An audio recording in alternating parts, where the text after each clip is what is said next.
prophecy, the in-stream ad. Should I buy some soap? My phone's a doorway to another world, and my phone's some kind of sketchy trap. My phone's a magazine.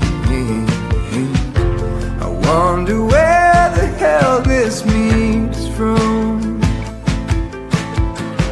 I light up a cigar. I don't like cigars.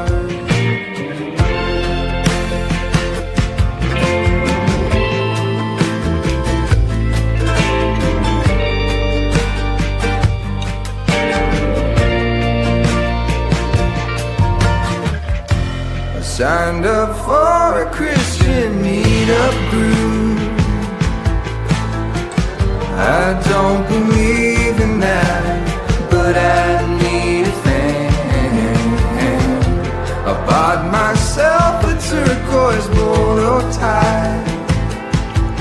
I think I like the look of it, but I'm scared to wear it out.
You never have to be alone again. Sit with the feeling that I'm always being right. At my fingertips, the things I need. But the problem is I don't know what I want.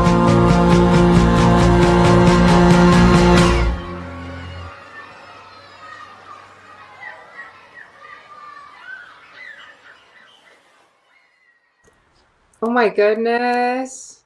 Oh. Hi everybody. Oh my goodness. And Oh my Brendan goodness. just The in gang's nick of all time. here. Hi. Oh my God. So tonight is a very sort of special night. Some of you probably read our email or saw some of our communications on Instagram and what have you, but I figured I would just give you guys a quick synopsis of what this night is, what this album is, what we're going to be doing, and I'm going to just quickly show our dirty laundry for a second. Brendan, if you can get Dave a link to the join link. Oh, he entered the studio. You guys are so ahead Already of me. did. Hell yeah. Already did. So in a minute, we're going to be inviting, if there are newcomers to Under the Rug land, you may not know David Peters is our friend engineer, our friend and engineer in Los Angeles, who we record with when we record these records. We're going to be inviting him on as well to talk about some of these songs and how we recorded them. And then we're going to listen through the entire record with you here tonight. Whoa. Oh my goodness. Sean, Brendan, how are you guys doing tonight? Oh So God, good. I feel like I've just been scrambling just to get everything done that I'm just like I was trying to put on like a good face, but yeah, we've been scrambling since this morning. yeah, it's been a long But day. Now I It's a feel very like I can relax a little bit. it's an accomplished day. That's It's an what it is. accomplished day with every bit of sort of adversity. We made I'm it. kind of sad that I didn't get the memo and my name is just my actual name. Yeah, I noticed. Well, kind of that's not your actual name, because that would be Baron, right? Is it? Isn't that what your mom was gonna name you before My Brendan? mom was Julius. Oh, it was Julius. Okay, my bad. Baron's cool too. Baron would be cool Okay, let's we're we're gonna keep things moving though. along here. For the folks who aren't email readers or aren't Instagram post watchers, this is a very interesting and strange record, and that's for a lot of reasons. And I want to tell you a little bit about it. But before I do, just if there are folks who are on right now who aren't going to be able to stay the entire time, I want to let you know that because of tomorrow's sort of US nationwide blackout that a lot of folks are doing in solidarity with each other to sort of resist what's happening in this god awful authoritarian takeover of our country. We are going to be participating in this as well, which means that tonight we're going to open pre-orders on this record, probably in about 40 or so minutes would be my guess, maybe an hour. And I would suggest if you can, because our payment processors do go through Stripe and some, folks who support the folks in power, I would say if you can, avoid buying anything after midnight tonight. And you can pick it up on Saturday. We'll leave pre-orders open throughout the weekend. We do have some limited items in there, so if you are the kind of person to collect the collectibles, I would try to get that tonight. So, yeah, you guys want to talk a little bit about the record and why we're doing this record right now? Yes. Yes, Okay. I do. I'm trying to put a song in here, full disclosure. Well, But- me and Brennan are going to have this conversation while you're figuring that out. 'cause I mean, it's so I think- easy. I think this record kind of, the conception of it was like, we've never done something straight to tape. And, with everything going on, we were like, just feeling like kind of we wanted to get away and just focus on making music and making art. And we wanted to do something, especially after the, big project. I think that was Happiness is Easy and I'm Looking Out Through These Eyes, But I'm in Here Alone. We wanted to do something that was totally just different. And Yeah. I think that the process of recording on tape was something that was interesting to all of us. Like we have a lot of like bands that we follow that do that or have been doing that lately. And so we just were kind of enamored with the idea. So we hit up Dave and we're like, is this something that's possible? Oh no. Is he a robot to you too, Sean? Not just a robot, he's completely gone. He's just white noise. I don't know what Should we happened, just- Brendan. Should we just carry on from where he left off? I mean, who needs him? He's a drummer. Anyway, Brendan, take your Can you hear headphones me? off. Now we can. Oh, Yeah. there we go. Hey, Hi. cheese. You were saying that we hit up Dave, our French We hit up engineer. Dave. I was just actually talking shit on Dave in the moment where I cut out. I Oh, was we just, have an AI censor for any shit talking. Oh, yeah. Right. That's Yeah. smart. Yeah, Dave's the one who put it in there.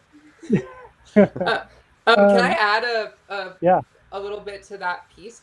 The other record that we're working on. So we kind of have been working on a record since I couldn't write these songs without Brendan and Sean, but a lot of the sort of initial ideas of the songs are things that have something to do with things that are going on for me oftentimes.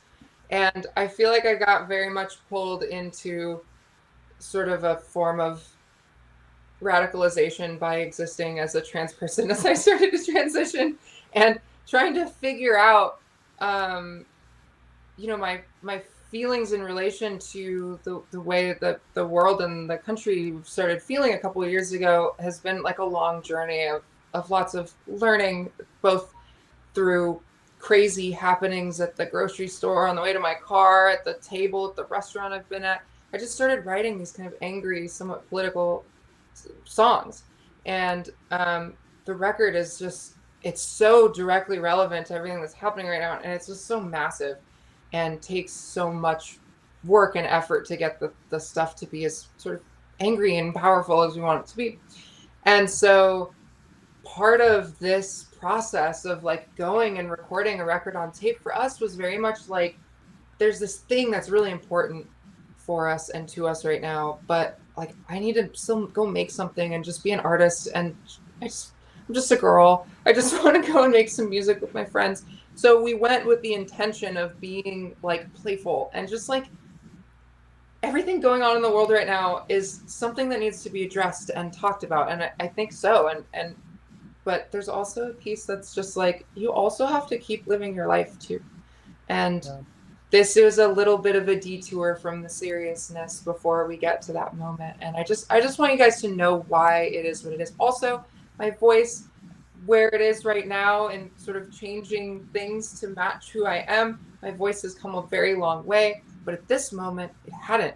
And I was like, we need to make something anyway, even though it's not figured out, even though my voice isn't sounding perfect. Let's just get in front of a tape machine where I have only one take, and whatever comes out is what it is. And can the thing that matters be that it feels correct and right? And likewise, that sort of matches so much of the videos that you guys like that are live in our living room. Like, we can't do 1 million tracks. We can't take years with it. And so, I don't know. I just think that this record that you're about to hear tonight is very special for a lot of reasons, contextually outside of just the process and some of the context of our lives and things. And I wanted to give you guys that before we kept going into the process things that I'm also excited to talk about. So continue, Brendan. Sorry to cut you off. Great. I mean, I think it's kind of important to like talk about how the imperfection of like recording on tape, or like, you know, being thrown in a situation where you don't have the luxury of like making things perfect on the computer, also kind of spilled into like how we created the art for the album, and like kind of the vibe that we were going for in like everything that comes along with it. Like, Sean, do you have the album cover available to just show? I don't, but I could very quick. You're so smart. He's so smart. And by very quick, I mean you're going to have to stall at least a little bit. Okay.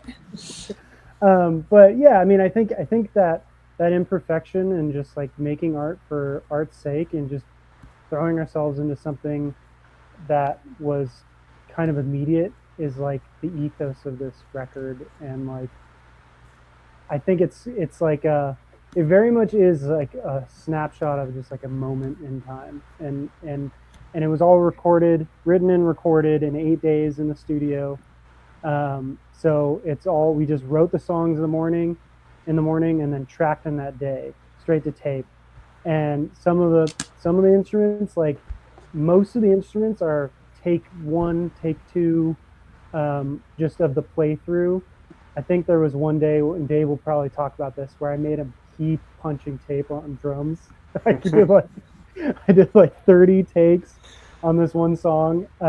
It's funny because you did like one take on everything else. But this one song I could not. Was that 1,000 Mile Glass? Yeah. Yeah. 1,000 Mile Glass. That was a long day. That was a long. It was a long day for all of us, but I remember specifically just sitting there waiting to track guitar. Yeah.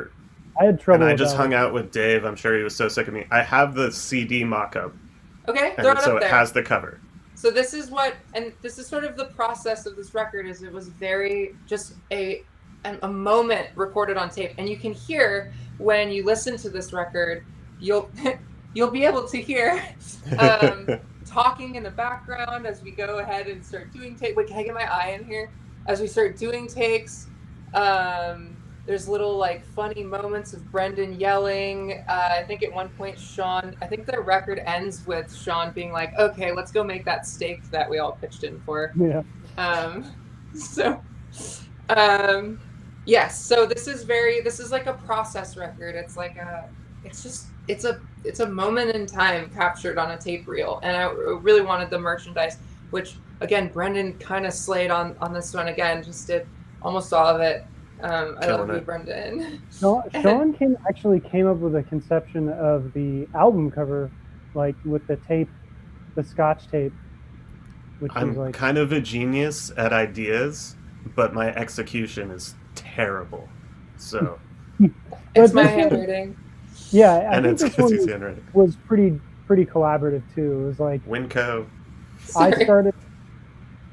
Go ahead. Yeah, I love Winco. Yeah, we started out with just like, what if the tape box is the cover? Like it's just we take the box that the tape actually came from, and we actually made Dave ship us the box that the tape like that we recorded on, and then we just originally started with that, and then we're like, okay, what if we just? Sean was like, what if we just tape over this?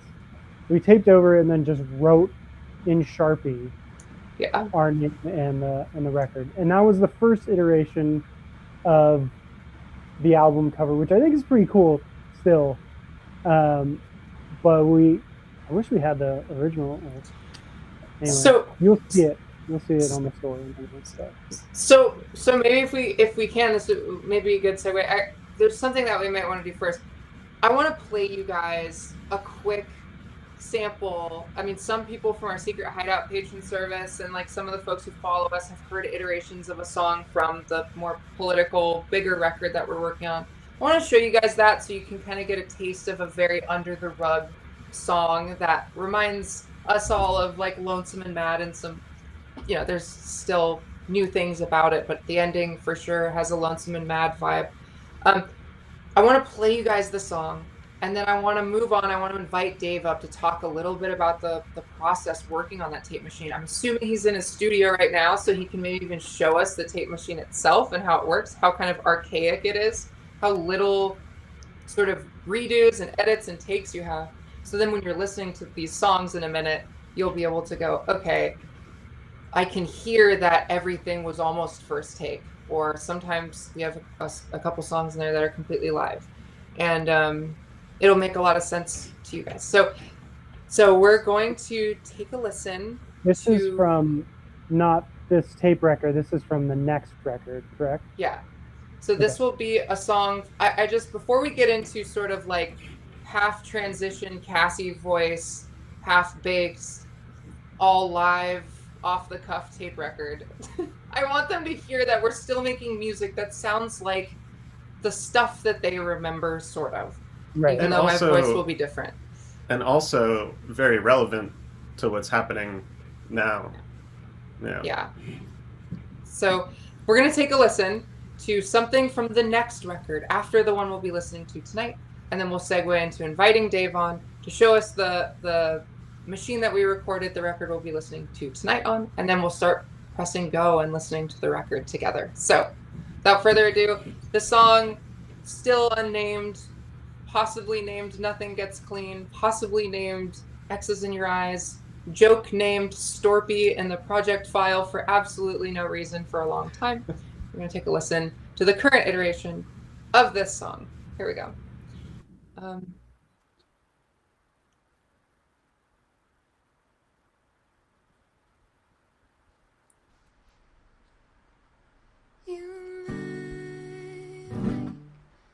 Stomach and knots. The world is a coin in a narcissist's pocket, but you can't always get what you want. You can't always get what you want. And it's all just sirens outside and gold-gilded bunkers with billionaires hide, and you can't always get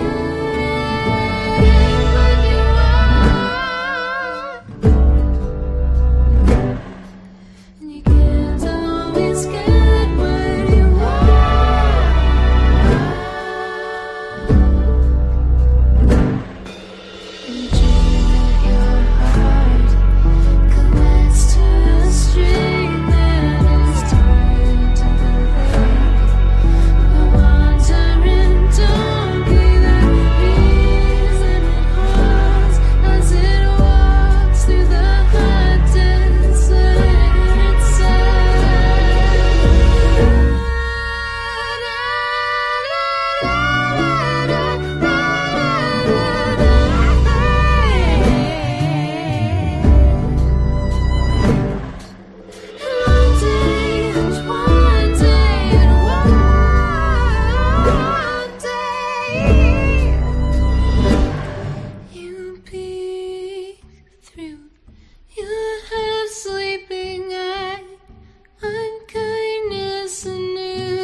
sky.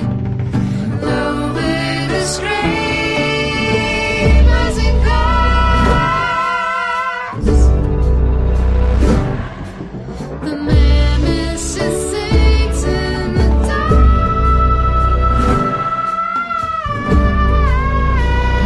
You imagine support and a map that you carry.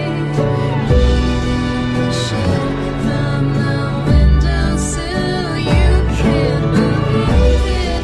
No matter how hard you work, nothing gets clean.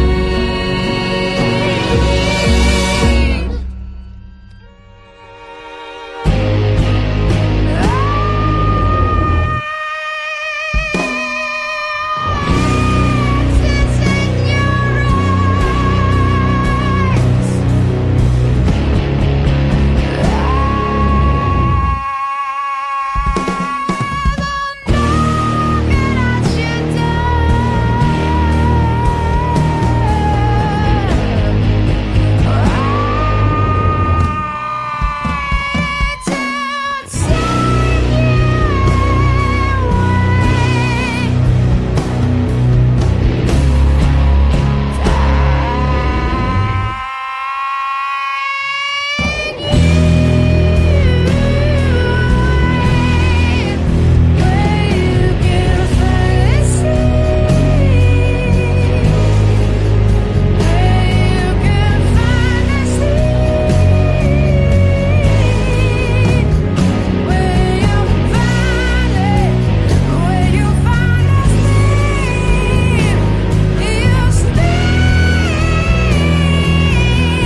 Ooh.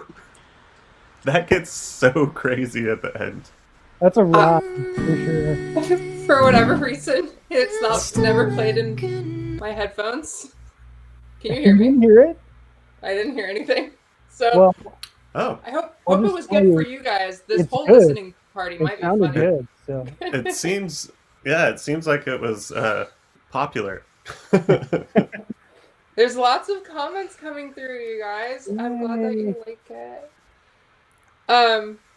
Yeah, it's such an angry political record that when we detour here for tonight's record, I want you guys to know that we're here with you in this moment, and we are also making music that is very like hi-fi and lush and big too. And what we're going to be listening to tonight is sort of something else. It's very human and real and in the moment and interesting. Okay. What's the line? Is it the world is a coin in a billionaire's pocket? And a narcissist The pocket. narcissist pocket. Yeah. Oh, it's so good. I really It's so like good. you dream that your heart connects to a string that's tied to the leg of a wandering donkey that keys and it haws as it walks through the hot desert sun. It's like one of my Yeah. favorite lines. I just feel like so much of that song feels like trying to figure out how to like participate and help and like do something good in this moment, and it's just too big, and it's bigger than you, and you just want to scream about it. So So you did. So I did. you did. So I did scream about it. Okay, let's invite Dave up. Dave, can you give me a thumbs up if you're ready? Okay, we're gonna invite Dave up, and Dave's gonna talk a little bit about hopefully the process behind making this Tascam record. Maybe show us the machine, and then he can tell you guys a little bit about how crazy it was working in these conditions too, because we wrote and recorded all 8 songs in 8 days. So it was kind of a big process. Okay, without further ado, David How tired Peters. he got at the end too, What? and how tired he got at the I end. don't think he got tired at all. Oh, really? Yeah. Not no, even not once. He missed a couple punches. Oh, hey, Oh, Dave. Dave. Oh, hey, hey. Hey, Dave. Oh, hey. Can you hear me? Yeah. Yeah. I could hear That's you. fine. Did you Very get a good. haircut? What's that? You get a haircut? You know, every 6 months or so, I cut it off. That's Did you get a new haircut? it looks Not good. really. No, I haven't cut my hair in like 2 years. It's up in a thing. Yeah. You should try that out, Dave. Mine's not going to go anywhere right now. Just kind of a fluff. What's up, Dave? Hey, Dave. What's up? You had kind of a you- weird day, huh? Just got stuff stolen from me, but it's handled. It's done. It's fine. It's just No a one cares. catalytic converter. I mean, who needs that? What does It's that even fine. do? That's what you get for living in LA. Just people walking on my property and taking my stuff, ruining my day. That's all. It's another day. Another day in LA. That's crazy. Oh, that's crazy. Anyway, let's talk about this thing. I don't think people want to hear about my catalytic converter. Well, I could talk about it for an hour if you'd like. I could walk you through my conversations with insurance and stuff. do you have State No. Farm? No, I have Geico apparently. I didn't even know until I didn't know that till today because I don't. That do little these lizard things. must be so tired handling all those claims. It's a gecko, dude. I know. Yeah. Gecko? So, you know. Isn't a gecko a lizard? Okay. Hey, Dave. Okay. can Anyway, you, can you show us the machine? I show you the machine. Yes, the studio is a bit sloppy right now because I'm rewiring everything. But I can show you the machine. Let me get some light on it here. Okay. This, can you see it? Yeah. Wow. Wow. It is. With all the tape on it, too, still. Oh, Yeah, yeah, all the that's- song names. That is your tape right there. Oh my goodness. It's still It's in beautiful. there because I was working on it. So let me just explain for everyone, give some context, because I think if you live in a studio, these things are like, oh yeah, one of those, but everyone else is like, okay, it's a thing with knobs and some tape. So these machines kind of came out in the 80s whenever everything was still being recorded to analog tape and big mixing consoles. But you know, most people couldn't have a big tape machine or a big mixing console. So they had these little 4-track cassette recorders people might be familiar with, where you put like a normal cassette tape and you get 4 different channels you can record things on. So you can put drums on one and a voice on another, maybe a guitar, and so, but you only get 4 spaces to put your instruments in. And people wanted more than that, but they still couldn't afford the big things. So the company Tascam made this machine that will give you 8 channels of things to record on one of these little reel-to-reel tapes. So, and it's all kind of in one box.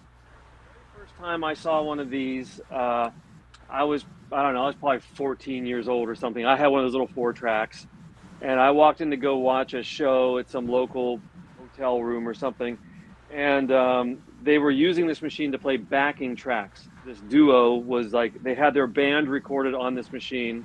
And when I crazy. looked at this, I was like, 8 tracks? You get 8 tracks on one machine? And there's a mixer built in? This is like my dream to have one of these things. And now it's like silly. 8 tracks in one little machine? No one would limit themselves to that degree. But I guess in recent years, people have been kind of unearthing these old machines, and they're kind of neat and limiting, but they also sound kind of cool, grimy and fun, and they just sound cool. So there's a whole like genre that's kind of come up around these particular machines. There's whole record labels that do nothing besides like record bands live on these and turn out records. But for something like Under the Rug, it's a totally different, unique approach. And we've kind of been talking about it for a while. And then a friend of mine happened to have one of these machines, and he said, you can borrow it if you like. So anyways, I called Under the Rug and I said, do you want to do it? They're like, no, we got to drive down. They're like, no, come on, yeah. Oh, yeah. Anyway, we went back and forth. And of course, in the end, we all just said, yes, we got to try this. But we had no idea what we were getting ourselves into. Because, a normal process for recording is you're in the computer, you have limitless tracks, you have the entire studio. You can take your time. You can put 12 microphones on a drum set. You can try 10 different vocal microphones. You can edit everything. You can really work to kind of make things big and lush. But on this machine, there are no edits. There's no tuning. There's no redoing. There's nothing but you and 8 spaces to put instruments down. And we'd never worked like that before. What's super cool about Under the Rug is that there's some of the few people who can come in and not just record this way, but literally write a song, arrange a song, record a song, and have it be cool at the end of the day. That is, so I just thought, what an opportunity. And that's just some backstory on the machine and the workflow. Yeah. think- So, oh, go ahead. No, go ahead. Well, I was just gonna say, like, for instance, the song we listened to, Storpy, which is what we've been calling it. I'm about to send it to Dave because it's pretty much done. It's ready for mix, and I think it has 108 tracks or something with everything. So Dave's for face. Hold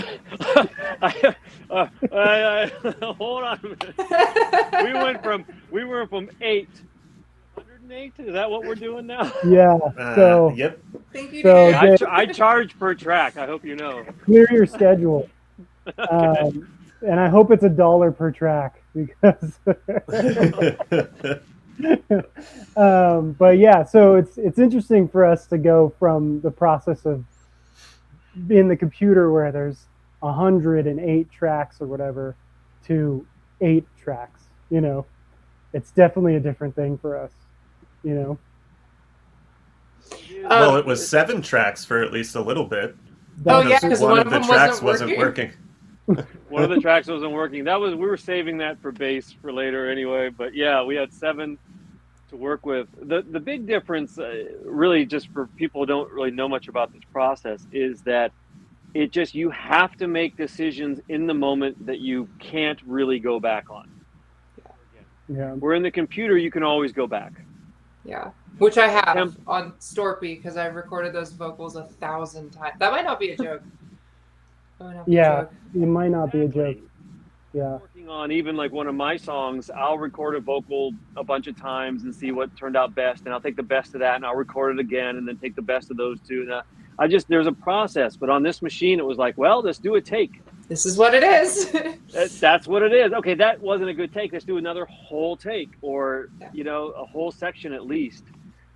And to try to like start something in the middle of a song is very risky. If you press the record button at the wrong time, you can accidentally erase something that you weren't trying to erase. Anyway, Which we did. Which we did. Which we did.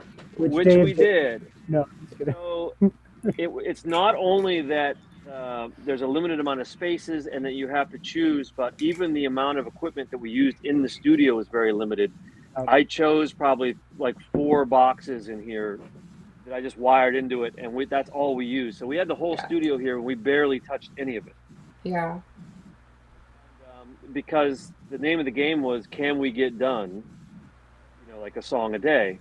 And it's kind of cool that we ended up writing 8 songs. We were in here for 8 days. We had 8 tracks. 3 8s, and it was 3 8. Oh, that's pretty. And the name of the machine is the Tascam 388. So we called it 388. And then It's pretty crazy. Sorry, I was going to say the instruments on there make the record have such a sound, and they're like kind of consistent throughout the whole thing. Like there's that harmony rocket behind you for the electric guitar, that Ludwig drum set. It's a Ludwig or Slingerland?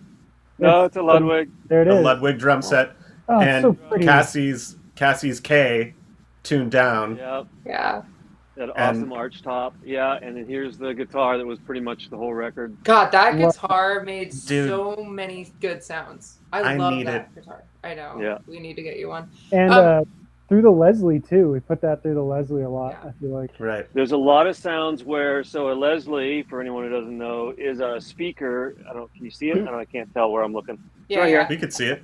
It's a speaker. It's in a wooden box, but the speaker spins, literally on a motor, and it spins around, and that's kind of the sound of an organ or you'll recognize it when you hear it, but tons of the guitars are through the Leslie. So we had like this palette of sounds that was kind of set up, and we really stuck to it for the most part. Yeah. And we were using really strange boxes, like kind of nerding out, but I think the story is fun.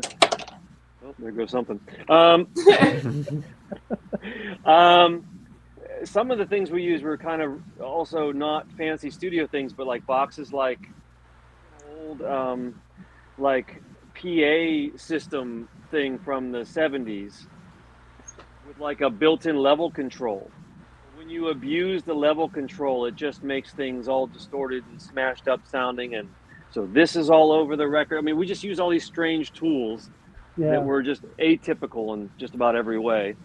That got popular after we used it, actually. There's like a level lock plugin now. There's like 5 plugins of it now, and they're all being re-released. Yeah. Anyway. Just if you don't mind, maybe let's play them one so they can kind of hear what we're talking about, and then we can interject in between songs too and keep talking about. That'll give us ideas on like how we did things, and if that's cool with you guys. Great idea. All right. Very cool. I am going to cue up the first one and put the lyrics up, so let me know. Okay, so we're going to put the lyrics up. Just one more thing that Dave was saying that I just wanted to like highlight is we would wake up in the morning, we had like a thing of cold brew, and we would drink a thing of cold brew, and me and Sean and Brendan would sit cross-legged on the living room floor, and we would just write a song as fast as we could, whatever came to our minds. This first song on the record is called Way to Find It, and having been a session where my voice wasn't figured out, I didn't know what I was doing, and I just had to do it. This song was very much like when you're not there yet, you will be there eventually. So enjoy the process. And that was kind of this song, Way to Find It. It's a driving song. It's lovely. And it goes like this.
Okay.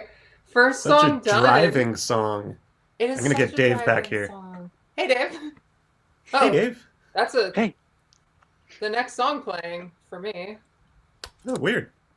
Oh, I realize it's because I'm playing on iTunes. Okay, we're good. Sorry, don't mind Cassie. I love that people like that bridge because that's my favorite part of the song. But, It's like, so good. yeah. I That's love some top tier lyric writing right there. it. Thank you. There's such Thank good you. imagery. Yeah, I love the lion tamer image. Is like Right. I want to. I don't know. I wish if this record were a regular Under the Rug record, that would be one of the cover The tattoos. tattoos. Yeah. Oh, Brendan is muted. I'm gonna unmute him. Oh, there he is. Yeah, no, yeah. Anyway, if that were, yeah, I could see a bunch of different images. It would be cool, actually, like 8 different images for each of the songs. But Yeah. it's Next cool. next record. Next record. Next record. Um, Dave, do you like that song even, or did you mix it enough where you're sick of it? It's all right. I mean, it'll do. Yeah. No, I was thinking how that was like the easiest song to do on the whole record and the hardest at the same time. Why? I think that's one drum take. it is the first drum take, yeah. First one drum take. It was scratch. It was the scratch take. Like a scratch take. Cassie, I think was that like your first guitar to like was it live? Oh, I think it might have been. It might have been the live guitar with the drums. Yeah, it was like one take every. It was like everything was just like it just happened. Yeah. And then the vocal I think went down really quickly, and then we did those harmonies Oh, for like Dave, 7 hours. Don't talk about the harmonies. They were pain. Oh, it was so high. late Like, at night and so high up. they were Their- like impossible to sing. Yeah.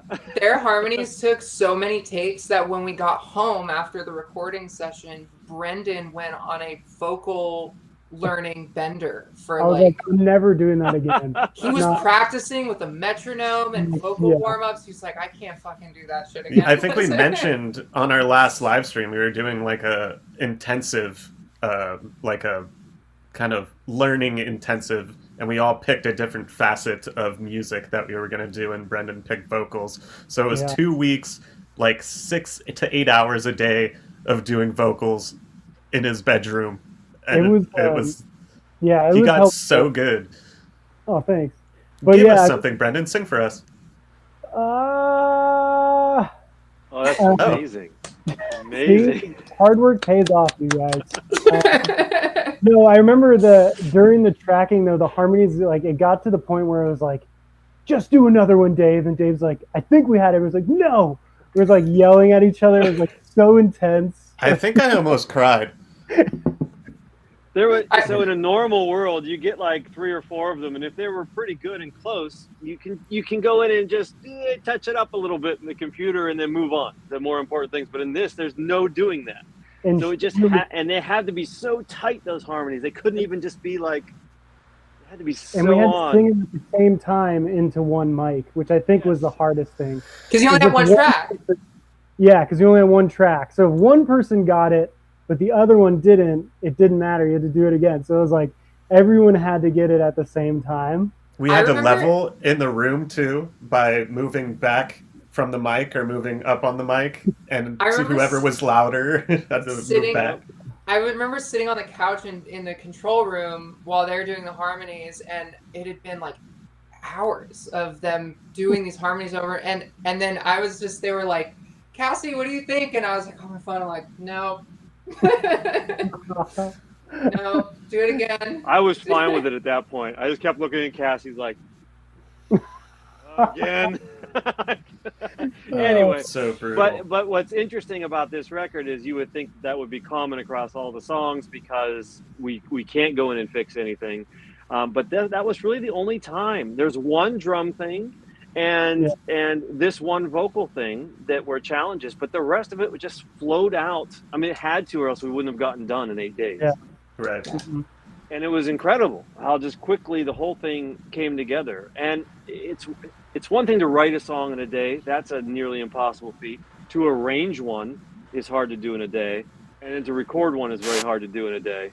So to do all three in a day was, anyway, it's a pretty wonderful feat. And then just to get engineering sounds like on my like it's That's okay, true. throw a mic up, twiddle knobs, and just say go, and you Get just a kind of whole have to be drum cool sound. Like with it. you could spend a whole day tweaking drum sound and Totally. get a perfect drum sound, right? Yeah, Or but there was guitar, none of that. any Yeah. instrument. Yeah. That's how a lot of albums are tracked, right? Is you'll have a drum tracking day or two Day, or three yeah. or a week, Weeks. and you'll just And- do all the drums. Meanwhile, those drums sound so good. They That's do some of my sound favorite really good. drum sounds on Yeah. the record. They're amazing.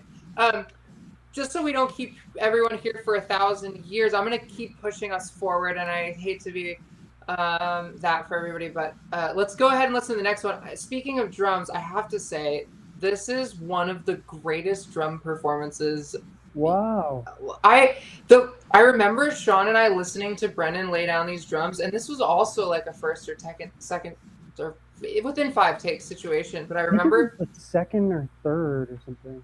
it was such a physical drum performance that I remember when Brendan was done, he came back into the room and he was sweating, and he was like, so sweaty. he came back in the room and said, do you think it's done? Do you think we did it? You got it?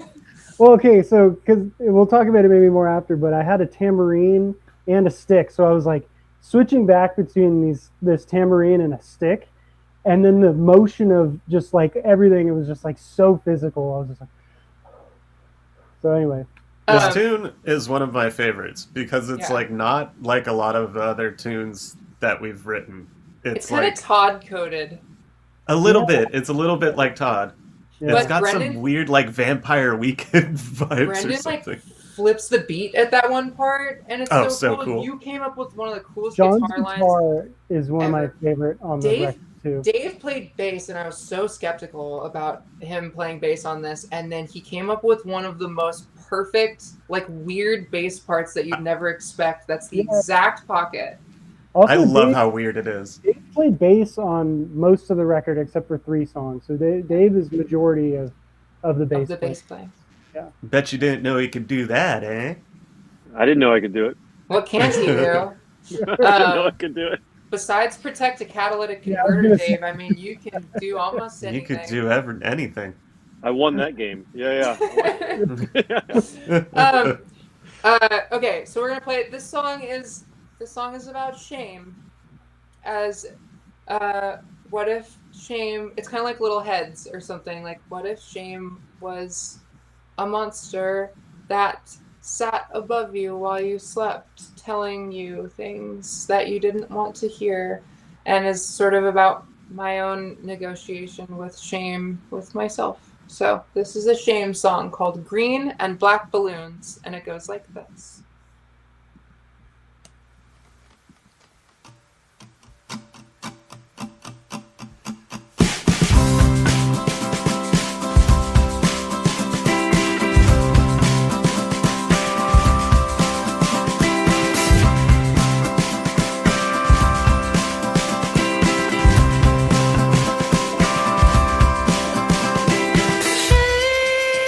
She watches while you fall asleep. Rubs her hands together, grinning as you dream. She knows your heart,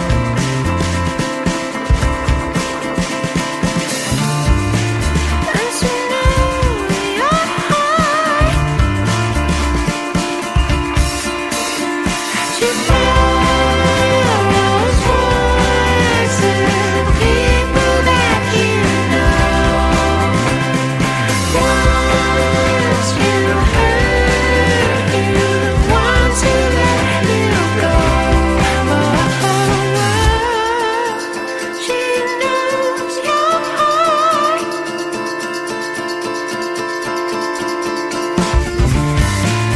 And she knows your heart.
Oh, I think we lost Cassie Bean. Oh, ah, Oh, we can't hear you, I can't Cassie. hear you. What happened? No, Oh. we can't hear you. Is she muted? No, she's not muted. I'm not all powerful in this situation. That's one of the more upbeat songs we've Now? ever written. Are you back? Am I back? Yes. Hell Yes. yeah! Yay! I love that song. I think that song came out so good. It does I everything can just wanted it to do. imagine Brendan with the And then picking up a stick, and then yeah, Yeah. yeah, it was a fun one. I mean, I think that's one of my favorites on the record. Is just like Me it's just too. got such a vibe to it. And then Sean's guitar, boom, ba, boom, boom. It's just like such a cool, like motif that comes up throughout the song. It's just It's that rocket, that harmony rocket. Yeah. There it is. Just playing it towards the bridge is such a sound. You normally play hollow or semi-hollow body guitars, but that one is like, it's got the sauce for whatever reason. It was a good match for the vibe of even that tape machine. Right. Like kind of consumer, non-pro, Right. but still vibey. Yeah, Mhm. it's Yeah. just a good match. Yeah. No, that was fun, and that one's just that the whole like vibe of the record is really in that song. It's messy and grimy and fun and immediate, and everything it's just right there. And the lyrics Oh, are kind of playful, but they're also like a serious subject. But I Yep. think that's sort of the heart of the record in a lot of ways. I like it. To answer It's your a favorite. Jill, not maybe this isn't that interesting, but I went to this New York percussion shop. There's this percussion shop in New York. I forget what it's called, like World Music or something. And it's just like this hole in the wall. The guy is like, who owns it is like 80 years old, and he has a beard that's down to here, and it's all It's a yellow. Dumbledore guy. Yeah. And I found this Indian instrument. It's like two clacking tambourines. Do you have the other one, Sean, or no? Anyway, Don't know where it is. you're supposed to clack them together, but the sound of that particular tambourine is just so like weird that I just love it. It's on so many things. So anyway, that's the tambourine. So, New York City.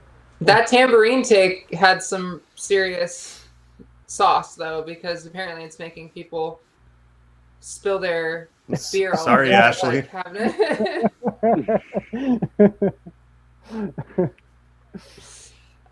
Okay, let's keep going because we've been on for an hour, so I'm going to keep us moving.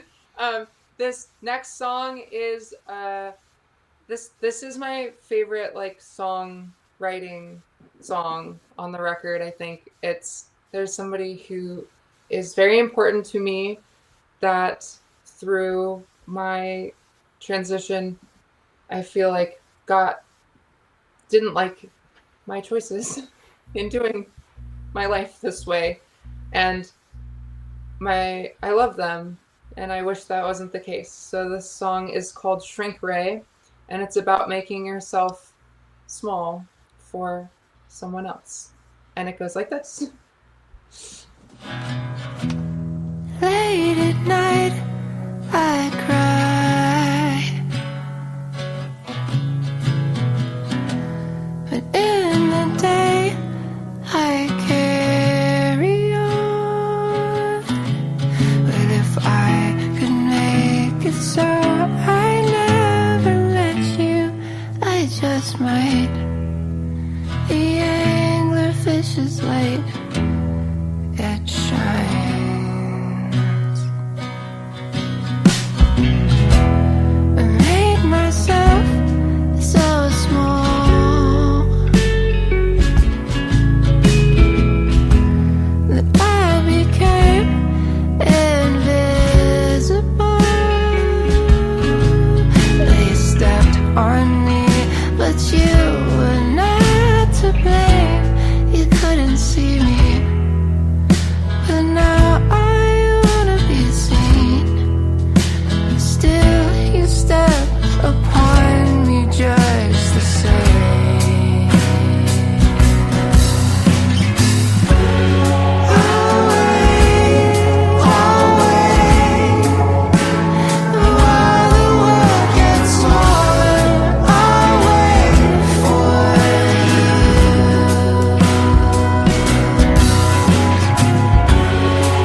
I carry on.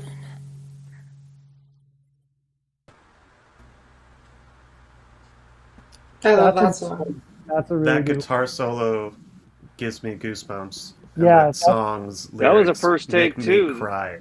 That was the first take. I remember That's- doing it, and then I wanted to like get it better, so I tried a few more takes, and we saved another track, and then we just went. The first take was the take.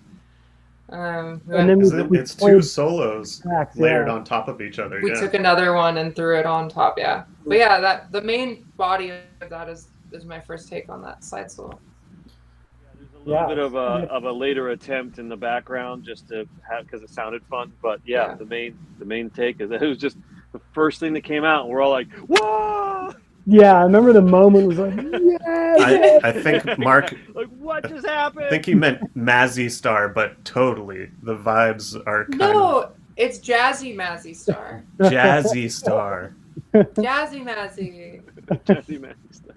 It is very Mazzy Star sounding. I love that song. That came out good. I remember that solo moment too. I remember being on the couch and then I remember being like, was that good? And everyone's like, yeah, that was good. It has so much feeling and heart in it. Mhm. And like, yeah.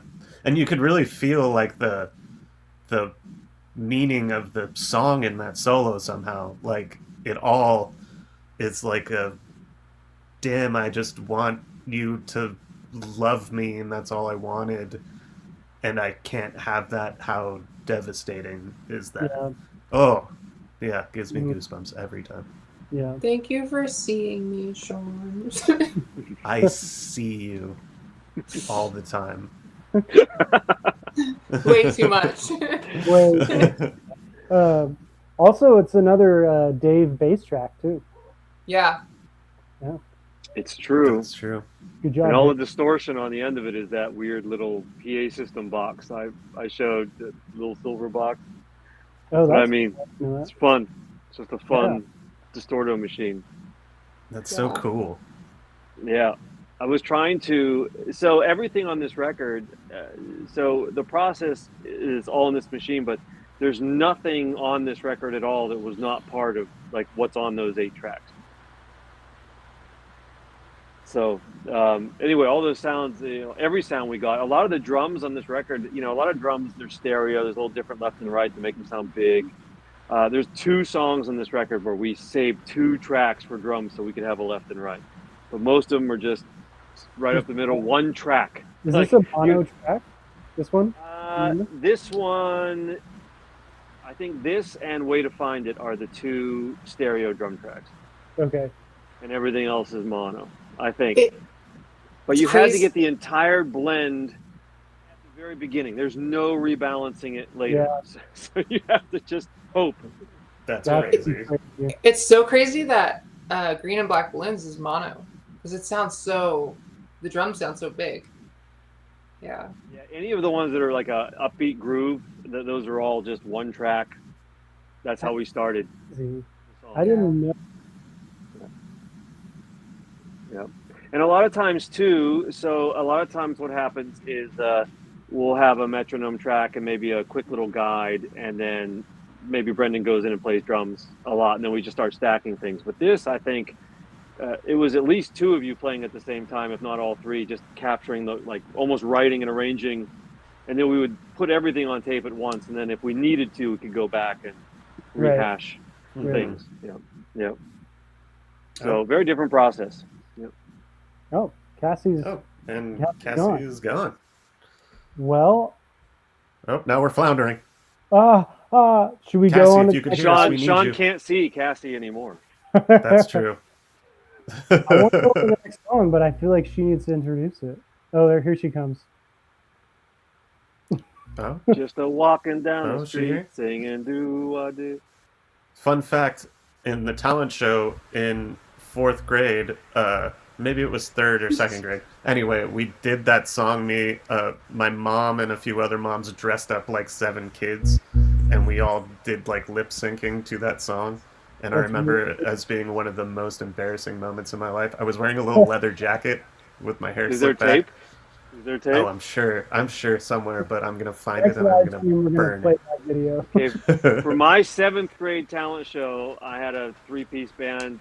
I just learned the guitar and I played Yakety Yak, that song. Take out Don't the come papers back. and the trash, right? That's There was so no singing. cool. It was just ding, ding, ding, ding, ding, ding, ding, strum. That's And then for the last round, I kicked on a little distortion. I had an amp about this big, and I kicked on distortion. And we had these like Oakley-looking sunglasses with like Knight Rider lights that went across the top, and that was our like funny cool thing. That's That's awesome. the Go. coolest thing you've ever done. That's you Yeah. peaked. It was still cooler than whatever you were just talking about. Hey guys, really quick, just because it's been over an hour, I just want to Yes. quickly interject.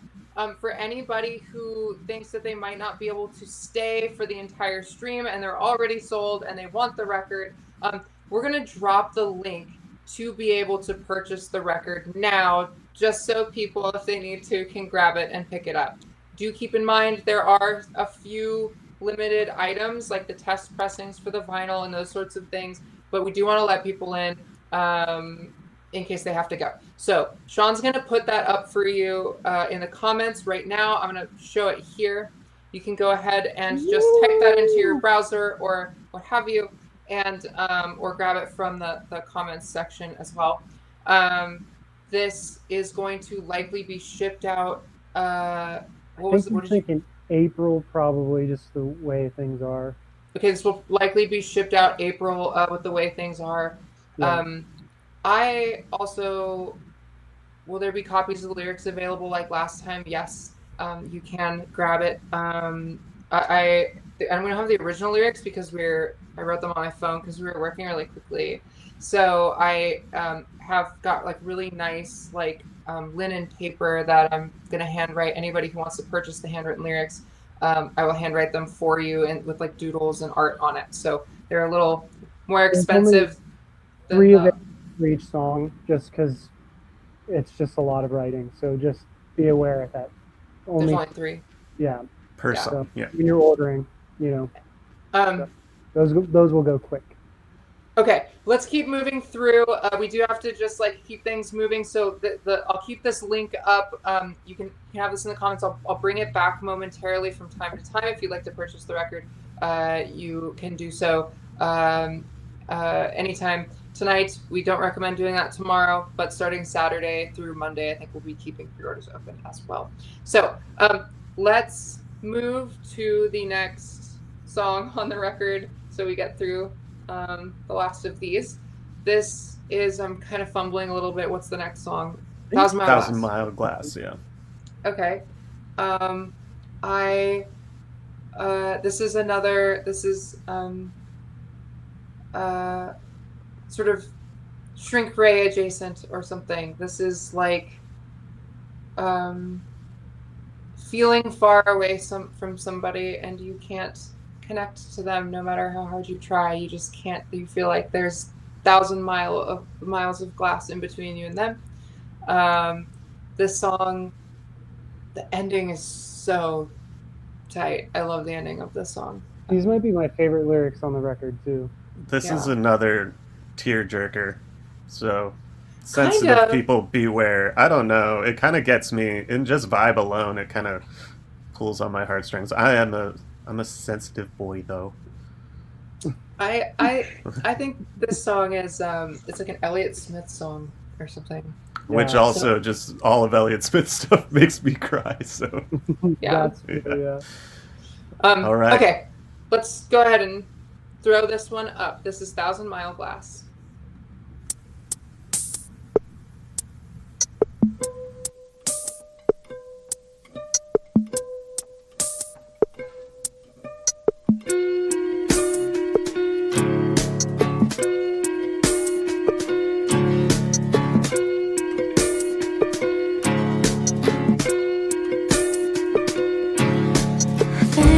Things can be different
much.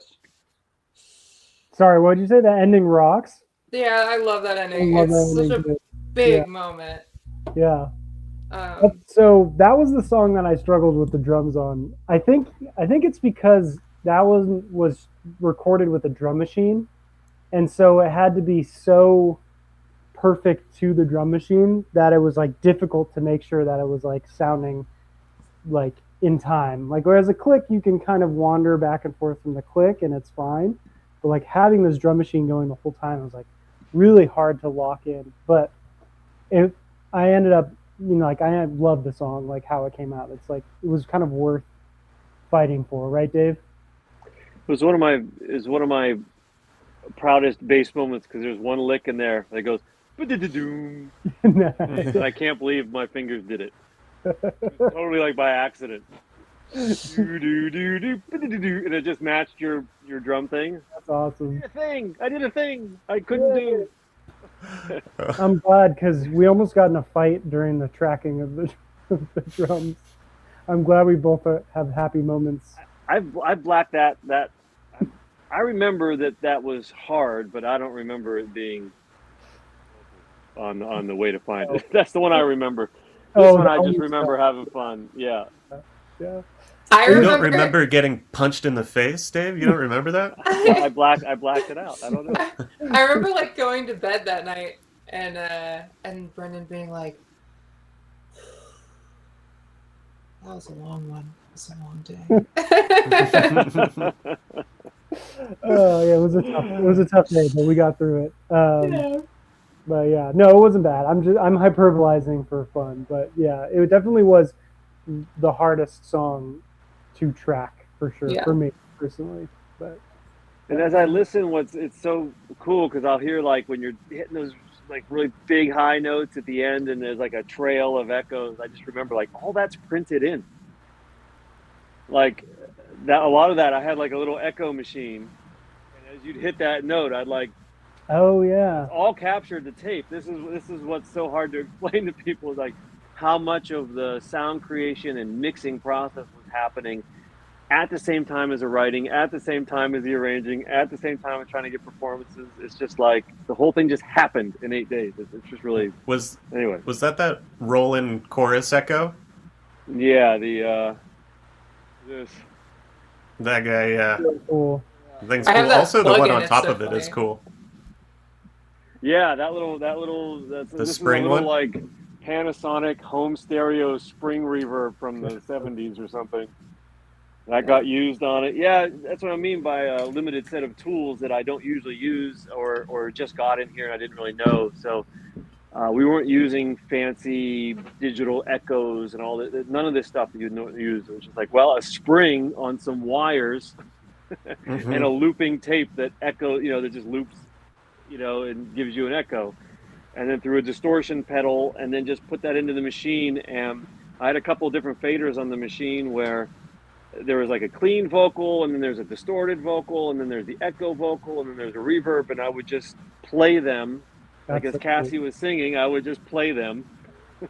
Anyway, it was just such a fun, it's the most fun I've had engineering in like 20 years because it was high stakes, find a way to pull it off. And I kind of think for everyone it was like that. We all just had to be like 100% on to pull it off. Yeah, Yeah, I feel like there's something that happens when this particular group of total dorks is under pressure. Like all four of us, like when Yeah, it's time sure. to like show up and get it done, like you could be sick, you could be tired, whatever, no one would even know. Like we like nailed out 8 days and everybody's like accountability, what they had to get done, whether it was come up with the perfect lyric or sound or drums or whatever, there's no excuse. I don't know. I love this group. You can always count on everybody else That's in this cool. group. Yeah, The yeah, fact and- that something like this even gets done, I just think, especially in 8 days, is just I've never done anything like that before. Like maybe when I was in high school, and that's all you could do, was get a 4-track. But since then, nobody works like this. Nobody takes on the pressure, and then to pull off a full album in 8 days that's just already cooked. It's done by the time you walk out the door. Anyway, it's just a real achievement, I think. Yeah. Okay, I'm gonna move us along, you guys. This next song, I have feelings about it. I think this is the most polarizing song on the record. It is Brendan and Sean's maybe one of their favorite songs on the record. I really enjoy this tune for the reasons that you hate it. I don't know why. Oh, she hates it so bad, you guys. She hates it so If we bad. had more material to throw on this record, I would take the song off, but everyone seems to really like it. So I am obviously in the minority and I am wrong. So without further ado, There's is a tiny little bit of background. So we wrote, the last time we were at Dave's, before this time, we wrote an interlude that hasn't been released yet called Lemonade in the Sun. And it's just kind of this cool, drivey interlude song. And we started, this is the first song we did when we got to Dave's. It's called Lemonade in the Sun Part 2. And I don't know, I really like it. it's such a good. it's such a good riff, and it just, you know what? There are very good moments of this. Thanks, Cassie. There are This very is I love this one. Yeah, yeah. There are very great moments of it. The I intro is one of the best intros that we've ever written. And that means something. The And this- beginning of this too really shows you like what the tape actually sounds like too, because you hear everyone kind of talking and making noises, and everyone's just Yeah. fluttering around before their take actually starts. You actually hear all the background stuff. Yeah. This is the start of side 2 of the vinyl too. So I think it does work really well as an introduction to the second half of the songs. But It sounds like this.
It's crazy how stupid you can be sometimes for being so smart. So wrong. And everybody Hey. agrees. The one of my on my little engineering notes, one of my favorite things about this one, first it was the first one we did, so there's really That's true. we got to experiment, but there's actually there were 2 tracks of piano. One was I like those balloons. All right. That would have been good on a different song, but okay. Well, they weren't green and black. Yeah. Brendan's playing some piano. He's also playing reverse piano. Yes. So what you can do with an analog tape, you have your 2 reels with the tape going in between, but you can just literally take them off and flip them and put them on the machine so the whole thing plays backward. And so I flipped the song backward once the basics were down, and Brendan played regular piano along with a backward track. And then you flip the tape back over so it plays forward again, but now the piano is backwards. And so you hear all these kind of sucking up, very sonic, organic but sonic sounds. And so there's real piano and reverse piano It's playing really with each cool. other. It's just cool, and they're like dancing around in your ears. Anyway, I really enjoyed that part of it. I remember doing those and that moment being like, okay, that's empirically a cool thing. I actually really liked the song till I added My mom just texted me that this is her favorite song on the album. And so that's it's Paula approved. Thanks, Paula. I'm seeing a lot of band references in here that are pretty rad. Blind Melon Blind and Melon, Beck and Sonic Youth. That's cool. Beck is funny because he actually recorded what was his first couple records on this same Mellow tape? Gold, 388. yeah. Mellow Yeah. Gold, which is one of my favorite records from that Yeah. era. Mm-hmm. And that was done on a 388, right? Yeah. Like that. Yeah. So I gotta move us along, you guys, because we're gonna hit 2 hours, and that's crazy. So, there's plenty to talk about here, but we just gotta keep it going. This next song is called Lycanthrope. It's one of my favorites in the moment of recording the song because we did a werewolf solo together, which was one of the most comical moments of the recording session because we were all standing in front of a microphone, and then it would be like, Sean's howls are too loud. You take a step back. Okay, Brendan, you need to take a step forward. It's like more melody. Ooh, ow. So Yeah, we really did produce the hell out of those howls. yeah. So funny. I was this is a song about maybe having a part of you that you are hiding, that you a version of yourself that you become sometimes that you hide from the world, and through the lens of a werewolfy song. Okay, this is Lycanthrope. I love it.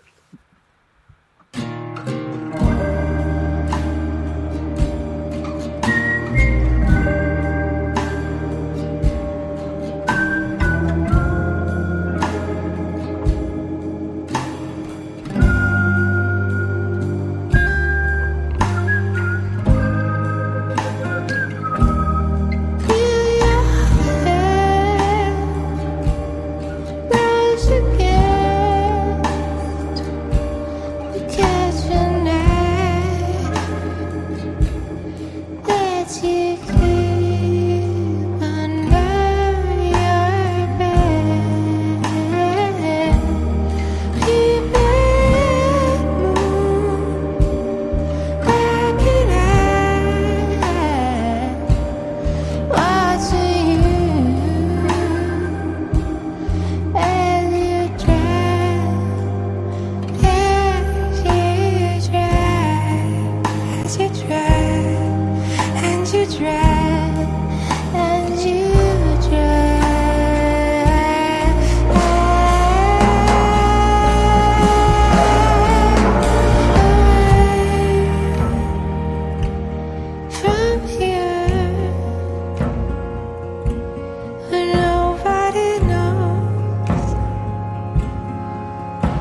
Led Zip Pollen. Nice. Led Zepp pollen. Yeah, they kind That's of had. so low. I heard some Motown. Someone said Motown. I hear Mhm. that. It's like very 70s or something, and yeah, I can hear that for sure. I think it's in the drums. I feel like that's like the cross stick drums are kind of feel that way, Yeah. like an Al Green song almost. Yeah, it in reminds that weird me way. of that Big Pink album too. The Oh yeah, sure, the band. band. A Yeah. lot of Mhm. Leslie. Like I was weird gonna say Leslie somebody mentioned the organ. warbly guitar. That's all Leslie for Mhm. sure. So Yeah. Dave, what's that like feedback like? There's some sound that's like reverb or something that you like treated On the- sometimes on the piano or something. Organ. I don't know exactly what you're talking about. Let's see. There's. You mean it's like coming out of one of the sections where it Yeah, dies it's like down or something? I remember you putting like the reverb through some kind of. There's a big point of contention in the mix stage. Yeah, it was like you saturated. You like put two reverbs into each other or something, and then Yeah, so it's fun. So there's a couple things happening there. One is if you take that Roland tape machine, that guy that's up there, right, that delay machine, what it is, it's a rotating tape that records whatever you put into it, and then it plays it back, then it re-records, and it plays it back, and it just kind of does that, and you get a delay, you get a like an echo of your voice. But you can feed the signal that it's making back into itself, and you can do that so much that it starts to feed back. mm, And so it just starts to, right? So that's happening in the background, and then that's probably going into, I had these two spring reverbs here, which is just literally a mechanical spring. It sends a signal into the spring vibrates, and then it records the vibration of the spring, and it gives you like an echo, like in a room. mm. But I couldn't get a big enough sound for this song. It had to like sit in this soup. But everything just sounded like I was throwing a room on something. So I put one reverb into another reverb. So it was soup, and then so these two old spring reverbs, and then it just kind of floats in this space. So it's a mix of those two things interacting. If that makes any sense to people, I don't know if that's too out No, I there, think- but I'm trying to explain it. People were kind of it seemed like they were picking up on the sonic texture of like the space and the reverb, and it's interesting to just you put it through two different reverb units in order to achieve that. It was a fun experiment because I had both of them set up so I could flip back and forth, during the mix to see, well, which one do I want to use, and then I think I said, well, what happens if one goes into another? And it's not just that it gets like more reverb. What happens is they start to like talk to each other. Mm. It gets really weird, and certain pitches just start to ring. It gets really fun, and that was my first discovery. Yeah, That pedal, that Fairfield Electronics pedal that I brought that we couldn't figure out that's supposed to do that with anything you could plug into TRS input, and we just like Yeah. couldn't. Feeds back into itself. That's what it is for. Yeah. Cool. We But actually we just sold just it to did get it. Brendan a Juno on his birthday. So Brendan's got a Juno now. The next So they album went- is just going to be all Juno. It's Just gonna be Juno and 108 vocals. tracks of Juno. You guys haven't seen it yet, but we does recently. everyone know what a Juno is? No. It's a synthesizer. I feel like Who's some people in Juno? here might I don't know know what a Juno. Juno 106 is, but Brendan now has we kind of redid Wait. our live in the living room set. Oh, should I not give this away? I mean, you can. Go ahead. Brendan just has this keyboard corner now that is ridiculous. It's Yeah, every single keyboard that he owns hooked up to one mixer, It's great. and it's like all in this one corner on top I, of the baby grand I piano. love it so much that I actually wrote a hideout post about it that will be coming out in the next week or so. So if you don't know what the hideout is, it's like, Cassie, can you explain the hideout really quick? Well, you see, the Secret Hideout is our patron service whereby people can support us through a monthly donation to sometimes show up and talk to you in a Discord and make very occasional intermittent posts text posts that are usually great when they happen, and then we feel really guilty we didn't do it, and then we come back in and we do a bunch more posts. So Yes. if you'd like to support us for the love of us, it's a great place to do that with a $5 a month donation. And we have lots of folks in there, and the Discord community is actually very sweet and probably that's gives the much best more part. value than Yeah, we for ever sure. could. For sure.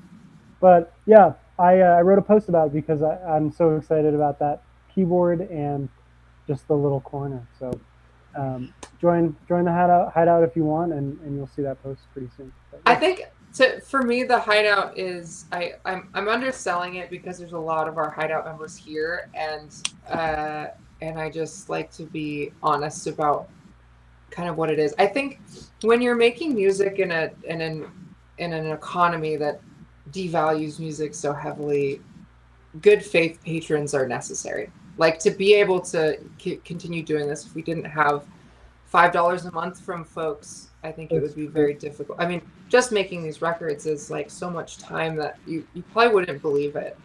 And so we want to like get in there and be in there all the time and be making posts all the time. But I think really what it is it's an avenue to be supporting what we're doing because you believe in our music and you want to help us make it happen just for the love of it. Yeah.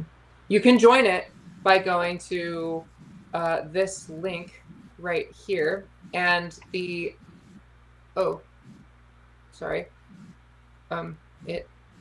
is asking me to edit it. Sorry.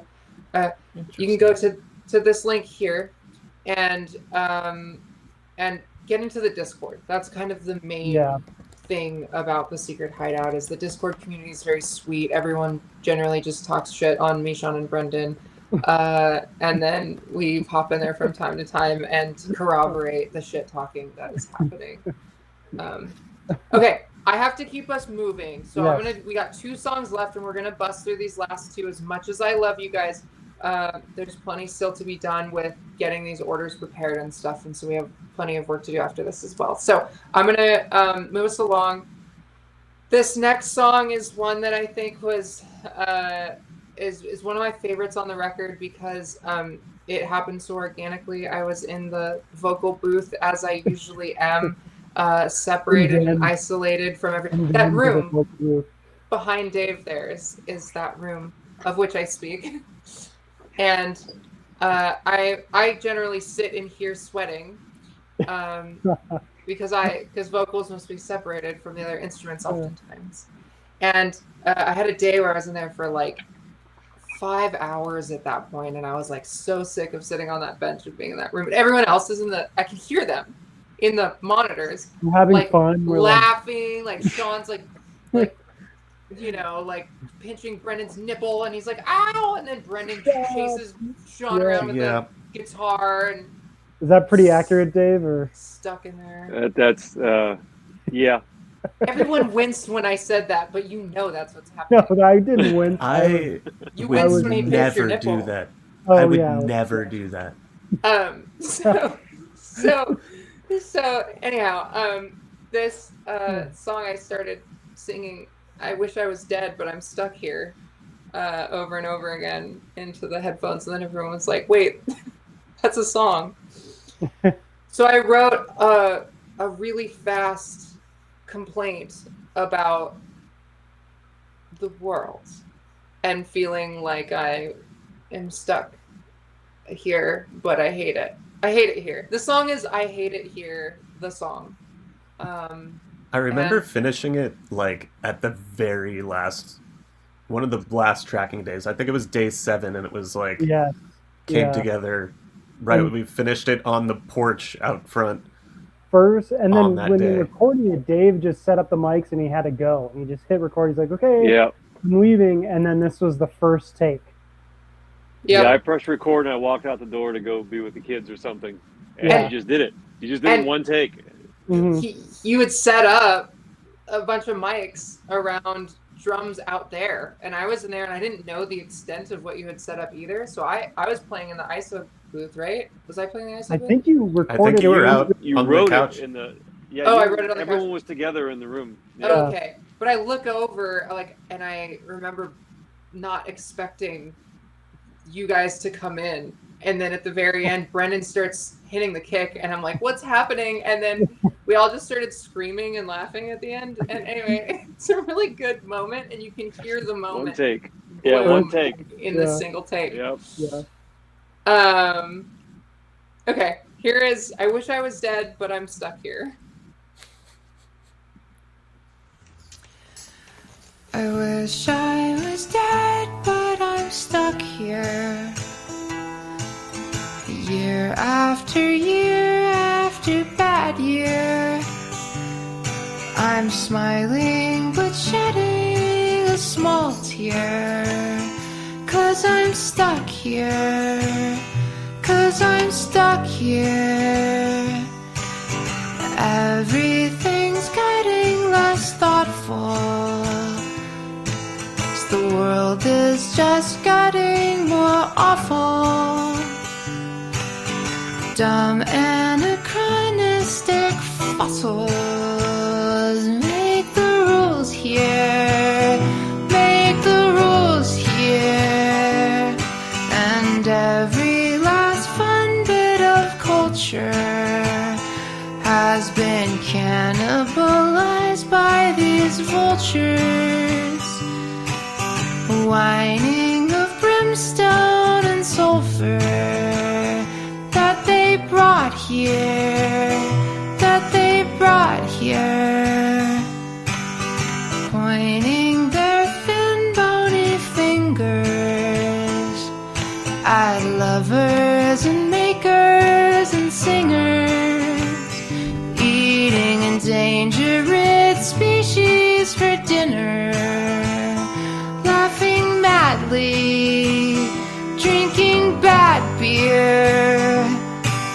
And it's like a dumb sci-fi story with an accidental victory. A mistake at the bad laboratory puts the whole world in a small cage. And that's just it for forever. The writer just couldn't write better. You see, she drinks to feel better. Writing bad rhymes with the same word. Because the world that she lives in, it sucks like a vacuum to live in. So sometimes she can't help but give in. Put it out there with no edits.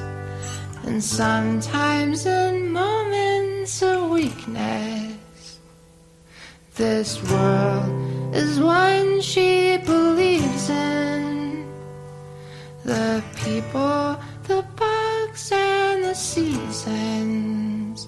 Then a war starts over money.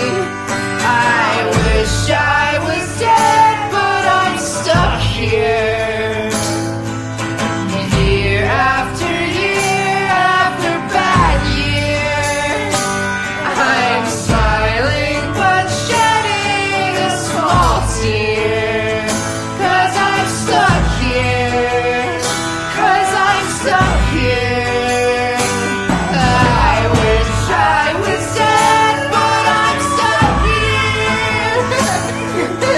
Year after bad year. I'm smiling but shedding a small tear. 'Cause I'm stuck here. 'Cause I'm stuck here.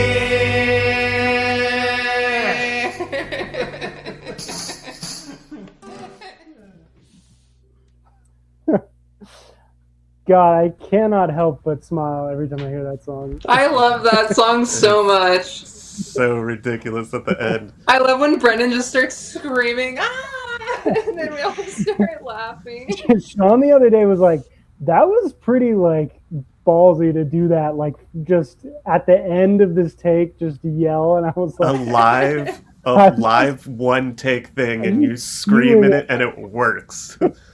There's so many good little Easter eggs in those lyrics. There's yeah, like the writer just couldn't write better, and then rhyming words with the same words when you just did that in the line before. hmm Yeah, it's rad. yeah. I That love. last verse too, like when it gets serious, like, and the like for some reason the bugs like gets me. I'm like, yes, the bugs. I love bugs. Like I the love bugs. the specificity of bugs. I'm like, yes. I don't know. It's like, yeah, I love it. Love it. I love that song. It's one of my favorites. I feel like that song is very like the next record coded, not like audio wise or sound wise, but in sort of like its intent or its opinion. And yeah, it's somebody said silly nihilism or something. Yeah. Yeah, that's a aesthetic for sure. Okay, I'm sorry to be this person. I'm going to do one more time. I'm gonna move us to the last song of the record. I love that this is the last song of the record because it was also the last song we recorded. Yeah. The first song is called "Way to Find It," and this has a lyric that says, "You will find your way." It like is a bookend lyrically. There's a little Easter egg in that. But also, we had recorded a song on the last night, and this was only going to be 7 songs. And as we were packing everything up, and Dave was shutting his studio down for the night, we all picked up our instruments, and we were sitting on the couch, like very, very tired. Like we had worked so hard for like 8 straight days. I guess this was the 8th day, and I just started playing this riff. And then everyone started shaking their head. They're like, don't do it. And then I pulled out my phone and I started writing some stuff down. And then all of a sudden I started singing it. And then they were like, damn it, Dave turns around. He's like, boots everything back up. He's like, fucking okay. Let's do one more. It was a must. Like 2 in the morning. And then this It was was a must. another first take, right? Just one. It was one live, yeah. We all did it in the room. One. Yeah. We take. did a second take, but the second take, just the first one was the one. And again, it's just the 3 of you live in the room together. And I really like this one because it reminded me of the moment where you all tracked live to tape on Homesick for Another World, the I Should Be Sleeping song. Yeah. Mhm. Yeah. And I think one of the goals of this record that we were talking about before we started it was that when we made Homesick, there were like really limited tools. We didn't really have any instruments, and we hadn't done this together before. Yeah. And that was like our first run out. So everything was just like throwing paint against the wall all the time and just seeing what stuck. And we missed that. And that was kind of one thing we just sought out to do in this record, which we did. But this moment reminded me of that record, like as a nice bookend. Like when we were finishing that song, I was like, we did a Homesick. Like the whole Homesick vibe is here. Yeah. Complete with the live to tape thing at the end. And, Yeah. I'm gonna throw the pre-order. Oh, sorry. Yeah, do that. Pre-order link one more time in there. Okay. For anyone who hasn't pre-ordered, please do. This is. Can I level with you guys? This is we at the moment are not going to be able to pay our rent, so we released this a little bit early in hopes that we could pay our rent with our rock. I'm gonna move on from that because it's desperate. But anyways, It's true. So there's just a couple lyrics in here. This is about, hey, it's been a long day, and it's time for you to rest now. We are all kind of feeling like we're done. We did it. We pulled it off, and that's enough, you guys. We can relax a little bit. And when I was little, my mom's house, at her house, there was this there's like night blooming jasmine or whatever that climbed up the vines, like jasmine flowers that climbed up the vines. They were always outside my window, and I would always put my head out the window and smell the flowers, the jasmine flowers, when I was going to bed. So it's like a bunch of sleepy imagery. Your eyes fuzzing out a street light. Anyways, I think these lyrics are very sweet, and they're very much like, you can't do everything. You've done as much as you can do today, and that's enough. So go to sleep. Yeah. Anyways, it's been a long day. It goes like this. 1, 2, 3, 4, 5, 6. Love, it's been a long day. It's time for some rest now. So lay down your head.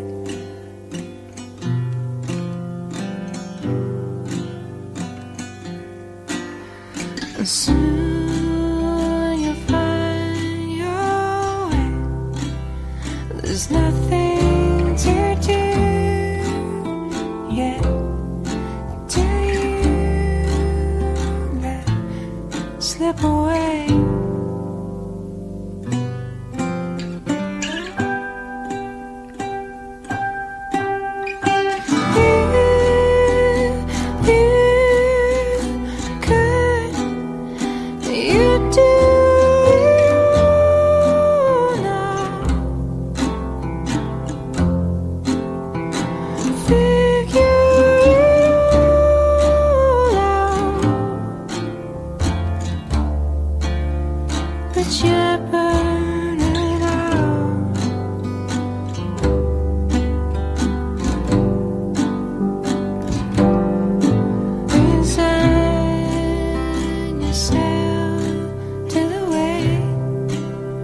Your eyes make the street lights buzz out like the moon.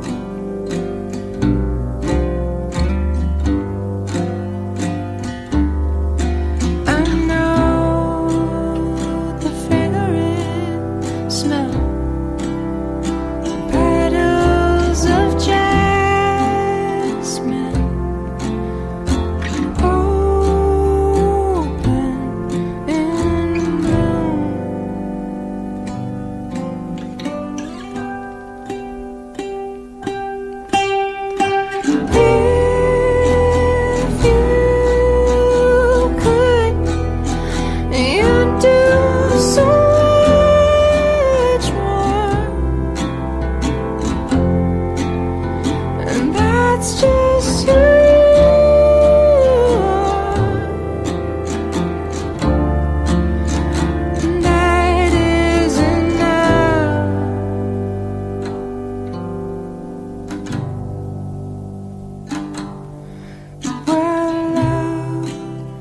It's been a long day. It's time for some rest now. So lay down your head.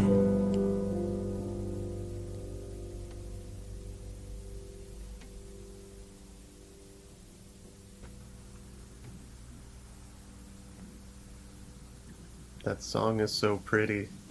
Wait, did we cut the steak? No. All right. Cool. Yeah, another song done. All right, I got another ribeye steak. One take. Celebratory steak. One take. Yeah. Yeah, I love that you can hear the piano pedal like close, Release. and then it's like, okay, we're done. You know. I Yeah. recorded it at the drum set because the mics were set up on the kit already, and I was so afraid that I was going to hit the hi-hat with the headstock of my guitar because it's such a quiet, sweet song. I was like, don't fuck this up, Sean. Don't fuck this up. There is a feeling like when you're getting close to the end of a song and it's like the take that's going really well, your heart starts to go like beat. You're like, Oh, yeah, totally. miss these last three chords, please, God. Please don't. Because you can't edit it now. It's not like you can do take two and like fix Yeah. it. No, Yeah. it's like it all from beginning to end. It has to be right. You're like, Can you "Please." imagine? There's been a couple fan finders, not fan finder, but like the living room videos, that I'll last chord just play like, I get so mad at you, but I don't say anything. oh man, and they'll be so, because they're hard to do over and over and over again, and getting it right, and you fatigue too when you're doing things over and over and over again. But that one was, yeah, I don't do well once it gets past like 1 in the morning, and so that was like, had to muster every little bit of what I had left. Yeah. And it came out great. I mean, I think the recording it at that late just made it feel like what the Late. song would be. Yeah. Like if we had to do Lemonade at 2 in the morning or Green and Black Balloons, it wouldn't have been. It would have been Annie or something. But like just feeling that and letting yourself feel that, I think made its way into the song. Hopefully. It is a lullaby almost. Mm-hmm. Yeah. Yeah. Okay, guys, I am glad that we made it through all of these songs. I hope you enjoyed them. I hope you absolutely adored some of them. I know they're off the cuff and partially live, and we wrote them that day and never got to practice them. And hopefully that made it so that they feel like a moment that you can step into with your headphones on the floor of your room or with your vinyl spinning around in a circle. These will be open through the weekend. I again urge you not to buy them on Friday because the fucking bastards are trying to kill us. So anything that we can do to in solidarity support on Friday. But the rest of the weekend they will be open, and they are open tonight. And yeah, I don't know. I think that's probably mostly it. We have a very complex record with a lot of big, really scary to mix songs starting to be sent to Dave. He's ready. I think it's worth mentioning too that this record isn't going to be out on streaming for a very, very long time, and so the CD or the vinyl is how you're going to get to hear these songs for the foreseeable future. And also, thanks to everybody who's on here that bought the record and supported us so far. Yeah, thank you. We love y'all. Yeah. Yeah, that's I forgot to like even mention that once, but yeah, these won't be on streaming probably for at least a year probably, and then we'll consider putting them on streaming. We're I want to put, for the folks that know us from homesick times, I want to put our best foot forward with like a record that sounds like everything else, but they'll eventually come on streaming. So if you join the secret hideout, there may be a way that we can put them up in the hideout at some point earlier than a year, maybe too. So if you can't afford to support us this way, then the $5 a month may be another avenue to get to hear them as well. Yeah. It's been a long day. It's been a long day. It's been a long day. It's finally time to rest, close our eyes, smell the jasmine, and honestly, just veg on the couch, Yeah. But thank you guys for joining us, and like Sean. Oh. There goes We Brendan. can't hear you, Brendan, but I'm sure everything you're saying is very Wait, sweet. I'll talk for him. Cassie is one of the my most name is incredible Brendan. singers and guitarists that I've I ever love Sean come so into contact much. with. Can you hear me now? Yes. Yeah, you could hear the whole time. Oh yeah, you could. Yeah, but now I'm going to say something totally different than what I was saying before. But anyway, I just thank you guys for supporting us. It makes us able to do things like go and spend 8 days with Dave and make a record kind of on a whim. And if we didn't have the support from you guys, we wouldn't be able to do that kind of stuff. So thank you. If you already ordered, we really appreciate it. And big thanks to Dave too. Dave Thank you. worked hard on this Dave- record. Dave, thanks Really for being in hard. our band on this album. It was fun. It was fun. I got to play bass and pump organ Oh yeah, and guitar. I play guitar on. Oh yeah, you played a guitar lick on a song. I played a guitar lick on a song. You snuck it in there. You tried to do it without. I us didn't knowing. even mention it. I just sent it over. So okay. And I was like, I didn't play that. That's one of my favorite parts of the tune. it's on Green and Black Balloons, right? Yes. Yeah. Is it? No, it's on 1,000 Mile. 1,000 Mile. Yeah. Okay. Well, it's great, Dave. You did so That's good. great, Dave. You're great. We love you, Dave. No one vetoed it, so I figured, okay, there we go. So all of this was recorded in 8 days, except for one story ruining guitar part that was added later. Mhm. Yeah. Yes. Everything Nice you did one, was Dave. in 8 days, and the record was done, and then I threw some bass on after. Yeah. Yeah. Best guitar lick in history. Okay. Thank you guys so much.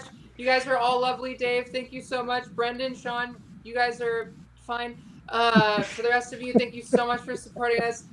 It means the world to us that we can continue to do this through all of our incredible changes in identity and musical styles and what have you, even under a burgeoning authoritarian regime descending down upon each constituent city, trying to make lists of all of us and search us out and kill us.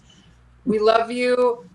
Stay safe out there, and if they get me first, then I hope that at least you guys listen to this record and whatever demos are left of the next one. So That was a great way to wrap it up. is that a good way to wrap it up? That was perfect. Good night, Dan. True. Oh, everybody say goodnight to Dan. Our That's our lamp. lamp. That lamp is Dan. Good night, Dan. Good night, Dan. Good night, you guys. Love you Thank guys. so much. Good night, Dave. We love you so much. We love you so much, we Dave. love We you, love Dave. you. All right. Okay, all right. Bye. TW, Bye, guys. everyone. We'll see you soon. Bye.